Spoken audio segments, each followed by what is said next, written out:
Hello, good morning. Ito, napadpad ako dito sa may Alabang South Park Center. Abay naglalakad. Pasok na nga pala ako sa pinto. Hindi yata ako papasukin ng guard. Loko-loko daw ko. Anyway, pupunta na tayo, malapit na. Dahil may taekwondo nga ulit nga pala dito. Meron silang activity or event. So ano nakikita natin? Daming tao. Then ITF yung association nila. Pero which is ang may hawak dito Kigab is Las Piñas Tigers. Kahit ano pa yan, basta lahat sila magagaling. O isipin mo kung paano sila professional na professional. Medyo maintut nga sila dito eh. Lalo na yung mga kaibigan natin. Tingnan mo tong batang to. Tinag-idehan niya sigurado mag-practice. Tinaghandaan niya. Example lang ako niya, ikaw nasa sigurado, tatamang baboy. Lalo't pagpasaway ka.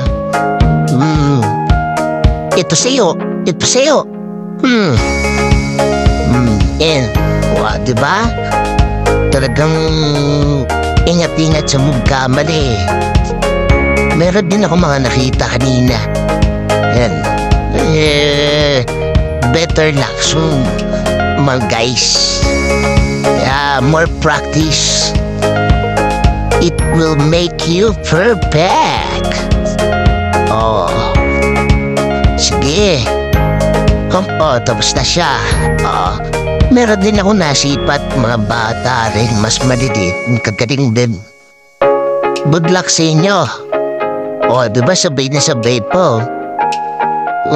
Anyway, nagtikutikot pa ako dito. Tingnan gaano kadaming tao. Kaya natuwa ako. Sabi ko, ang dami rin nagkagusto sa mga taekwondo. Dati parang sabi ko parang hindi naman siguro. Pero sa panahon ngayon, talagang more on sport sa mga tao.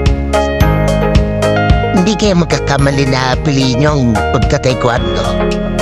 Kasi self-defense na rin siya. At the same time, kaya ITF International, pwede ka mag-compete sa ibang bansa. Yan, ito na nga pala, si Gabo. Medyo,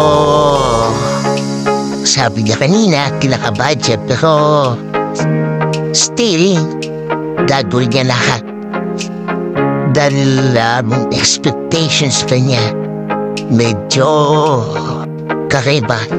Pero parang kakaiba rin yung nararamdaman ko, guys. Parang sumasakit yata yung tiyan ko, kaya bigla na mapuputol to. Bye!